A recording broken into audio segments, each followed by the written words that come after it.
오늘 말씀은 어제 말씀에 이어서 이스라엘 진영 가운데에 거룩을 말씀하시는 그러한 말씀입니다. 쉽지는 않습니다. 어제 말씀에서는 분명하게 이 죄에 대하여서 죄가 그 안에 머물지 못하도록 하나님께서 죄를 외적으로 보이는 죄를 끌어내고 또한 내적으로 지어지는 그러한 죄를 제거할 것을 처리할 것을 명령하셨는데 오늘 말씀에서는 이 거룩에 대해서 말씀하시는데 어디에서의 거룩을 말씀하시냐면 가정 안에서의 그러한 거룩을 말씀하십니다. 우리가 창세기 말씀을 보게 되면 가정이라고 하는 그러한 곳은 하나님께서 창조하신 가장 귀중한 그러한 단위입니다. 정말로 가정이 얼마나 귀중한지에 대하여서 우리 창세기 2장의 가장 마지막이 가정에 대한 그러한 말씀은 아담과 하와가 가정을 이루는 것으로서 마무리되고 있죠.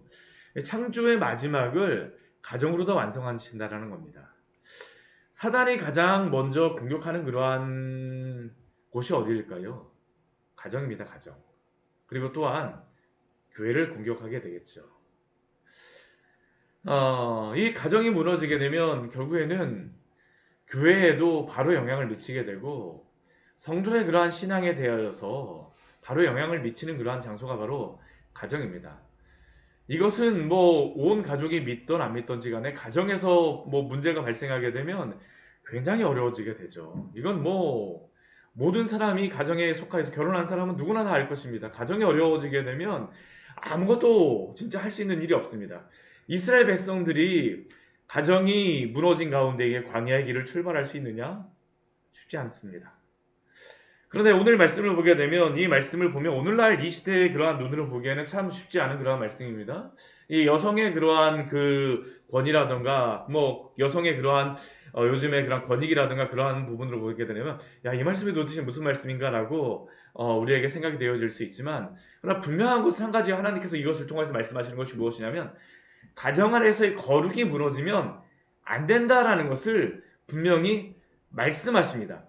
오늘 이 말씀은 의심의 소재에 대한 그러한 것입니다. 근데 의심이 발생할 때에 두 가지가 있을 수 있습니다. 이 의심을 하는 실제로다 여인이 부정한 일을 행하였을 때. 근데 오늘 말씀을 보게 되면 여인이 부정한 일을 행하였을 때에만 말씀하는 것처럼 보이지만 오늘 13절 말씀을 보게 되면 이 말씀을 시작하면서 이렇게 말씀하고 있습니다.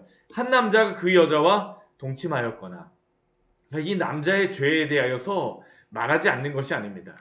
분명히 여인으로 인하여서 의심에 대한 그러한 문제에 대해서 밝혀진다라고 하면 이 남자의 그 상대편 남자에 대하여서 분명히 거기에 대한 그 죄를 어떻게 처리할지에 대하여서 하나님이 말씀하십니다. 근데 오늘 말씀해 보게 되면 가정 안에서 이러한 그 문제가 발생할 때, 부정의 문제가 발생할 때 어떻게 처리할지를 아내를 중심으로 말씀하고 계시죠. 그 여인이 탈선하여 부정하게 되는 경우. 그런데 이러한 그 의심에 대하여서 이 가정이 무너지는 경우에 실제로 다 결혼한 상대편이 부정을 행하는 경우도 있지만 또 한편에서는 어떠한 문제도 발생하냐면 남편이 의심 때문에 그러한 일이 발생하는 경우도 있다라는 겁니다. 이 두 가지가 다 있어요. 어제 엊그저께인가요? 제가 인터넷 토막 뉴스를 보다 보니까 아내를 의심하여서 굉장한 해를 가한 그러한 남편의 그러한 뉴스가 나오는 것을 보았습니다. 근데 보니까 결혼한 상태도 아닙니다. 오늘날 이혼을 해갖고 한 상태인데도 불구하고 그러한 일을 행하고 있습니다. 이게 의심에 대한 의처증, 의부증도 그렇죠. 이 의심의 그러한 부분이 생기게 되면 가정이 평화로울 수가 없다라는 것이죠. 실제로 그러한 일이 없음에도 불구하고 오늘 말씀은 이러한 가정의 부정이 발생하였을 때에 어떻게 처리하느냐라는 것에 대하여서 말씀하시는 것입니다. 가정이 거룩할 것을 말씀하시는 것이죠. 그러한 경우에 어떻게 합니까? 오늘 14절 말씀해 보게 되면 남편이 의심이 생겨서 그 아내가 의심하는 경우에 아내가 더럽혀지는 경우도 있고요. 그 남편이 의심이 생겨서 이러한 일이 발생하는 경우에 그러한 경우에는 무엇을 하라고 오늘 하나님께서 말씀하시냐 하면 보리가루 10분의 1 에바를 가지고 제사장에게 가져오라고 이야기합니다. 이것이 보리가루 10분의 1 에바가 한 2.2리터 정도 되는 그러한 양입니다. 그렇게 많지는 않은 양이에요. 이러한 그것을 가지고 제사장에게 가져와서 그것을 무엇을 하냐면 의심의 소재로서 준비하라고 이야기합니다. 죄악을 기억나게 하는 기억의 소재라고 이야기를 하죠. 그리고 만약 그리고 이 의심의 소재를 가지고 왔을 때에 제사장은 어떻게 하느냐? 그 제사장은 이 여인을 여호와 앞에 세웁니다. 여호와 앞에 세우게 돼요. 그리고 그는 무엇을 또 준비하냐 하면 거룩한 물을 토기에 담습니다. 이 거룩한 물이 어디에서 취한 물이라고 나오지 않는데 우리가 생각할 수 있는 것은 제단과 회막 사이에 우리가 보면 물두멍이 있지 않습니까? 그렇죠. 거기에 항상 성막에 들어가기 전에 제사장들은 항상 손을 씻고 들어가게 되어지는데 그 정결한 물을 그것을 의미하는 것으로서 생각을 합니다. 그 거룩한 물을 토기에 담고 또 무엇을 하냐 하면 성막의 바닥에서 티끌을 취합니다. 흙을 취하는 것이에요. 그래서 그 물에 넣어두게 하고 그리고 그 여인을 여호와 앞에 세우고 난 다음에 그 여인은 머리를 풀게 되어집니다. 그리고 이 머리를 푼 상태에서 의심의 소재물을 손에 들고 있습니다.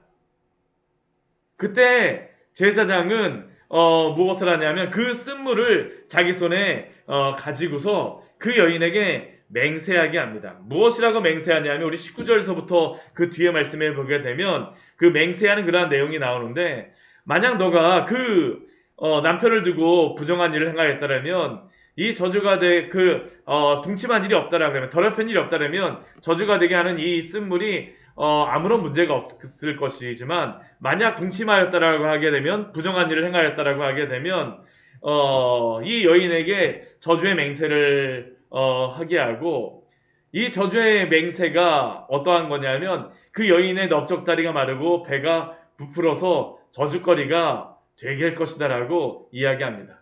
그렇게 하면 그 여인은 무엇이라고 이야기하냐면 아멘 아멘 할 것이다라고 이야기하는 것이죠.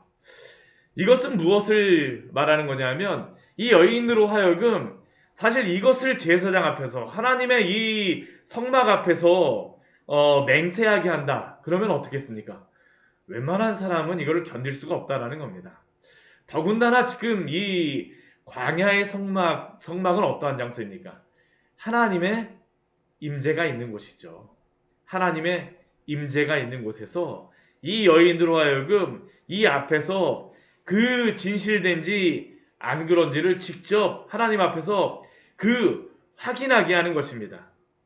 그리고 그 여인에게 이 저주가 되게 하는 쓴물을 마시게 하죠.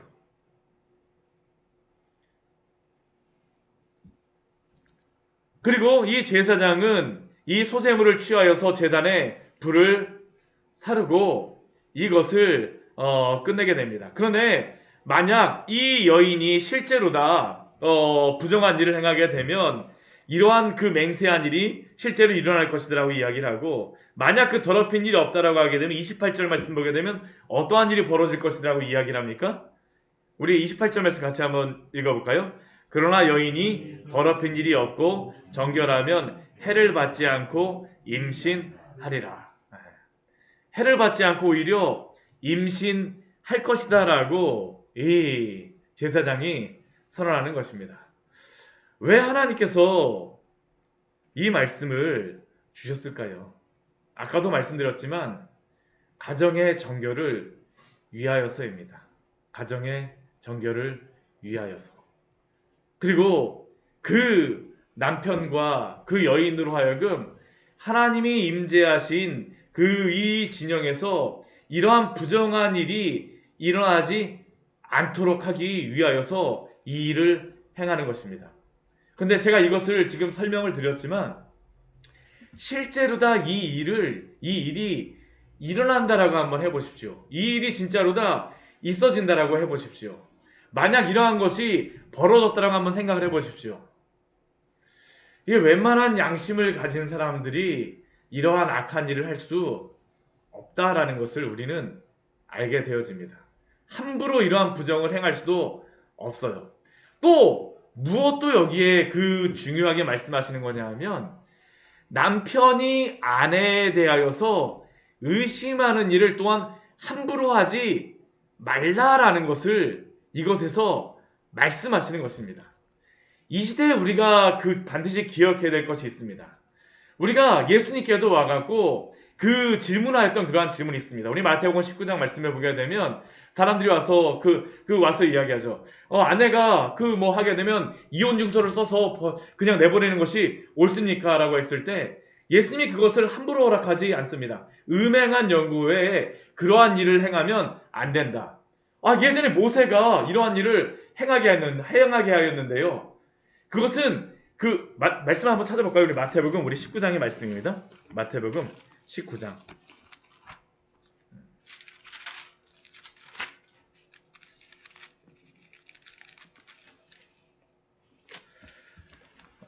마태복음 19장 우리 3절서부터 우리 9절까지의 말씀입니다. 마태복음 19장 우리 3절서부터 9절까지의 말씀을 같이 한번 읽어보도록 하겠습니다. 바리새인들이 예수께 나와 그를 시험하여 이르되 사람이 어떠한 이유가 있으면 그 아내를 버리는 것이 옳으니까? 예수께서 대답하여 이르시되 사람을 지으신 이가 본래 그들을 남자와 여자로 지으시고 말씀하시기를 그러므로 사람이 그 부모를 떠나서 아내에게 합하여 그들이 한 몸이 될지니라 하신 것을 읽지 못하였느냐? 그런즉 이제 둘이 아니요 한 몸이니 그러므로 하나님이 짝지어 주신 것을 사람이 나누지 못할지니라 하시니 여짜오되 그러면 어찌하여 모세는 이혼 증서를 주어서 버리라 명하였나이까? 예수께서 이르시되 모세가 너희 마음에 완악함 때문에 아내 버림을 허락거니와 지 아니하니라. 내가 너희에게 말하노니 누구든지 음행한 이후에 아내를 버리고 다른 데 장가 드는 자는 간음함이니라. 아멘. 우리가 사실 이 지금 민수기 말씀에서 읽었던 이 말씀은 이 남편으로 하여금 함부로 의심하여서 여인을 내보내지 못하게 하는 것입니다. 이러한 일을 실제로 다 하게 되면 남편도 어떻게 할까요? 함부로 의심하지 못해요. 아까 제가 오늘날 이 시대에 발생한 그것에 대해서도 말씀드렸었지만 이 시대 같은 경우에 남편의 위치가 훨씬 높은 위치입니다. 그러다 보니까 남편이 아내에게 조금이라도 부정한 일이 발생하게 되면 마음에 들지 않는 그러한 일이 발생하게 되면 함부로 내보내고 함부로 이혼하는 일들이 비일비재하게 발생했다라는 겁니다. 근데 하나님께서 어떻게 하세요? 가정을 지키시기를 원하시는 겁니다. 가정을 지키시기를 원하세요.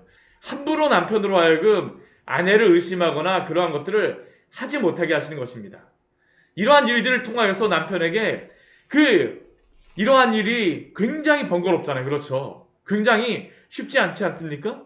그러니까 남편으로 하여금 여인에게 함부로 이러한 것들을 행하지 못하게 하고 그리고 또한 의심이 생기게 되면 어떻습니까? 빨리 풀어버리라는 겁니다. 그리고 오히려 이러한 일에 대해서 어떻습니까? 임신하는 그러한 것들이 있을 것이다라고 말씀하여 주는 것이죠. 예수님께서도 이 말씀을 분명히 알고 계셨습니다. 이 남편들의 그러한 이 모세가 이러한 말씀, 하나님께서 모세에게 이러한 말씀을 주셨던 이유, 모세가 너희의 마음에 완악함 때문에 아내 버림을 허락하였거니와 본래는 그렇지 아니하니라. 왜 그렇습니까? 가정이라고 하는 것은 하나님이 한 몸을 이룰 수 있도록 하나님이 세우신 그러한 공동체요, 그러한 장소이기 때문입니다. 오늘날 이 시대에 교회의 문제라고 이야기합니다. 근데 교회의 문제는 결국 어디서부터 발생할까요? 가정의 문제에서부터 발생을 합니다. 우리의 가정 안에서 이 부정함들이 있으면 안 됩니다. 또한 가정 안에서 의심하고 미워하고 원망하는 그러한 일들이 있으면 안 되겠죠. 하나님이 우리에게 주신 가정을 귀하게 여기고 또한 우리가 가정을 어떻게든지 간에 세울 수 있도록 성도는 또한 애쓰고 힘써야 될 줄 믿습니다. 정말로 아름다운 가정, 거룩한 가정 2023년에 또한 이루어 가시기를 축원합니다. 같이 기도하도록 하겠습니다. 하나님 아버지, 오늘 말씀을 통하여서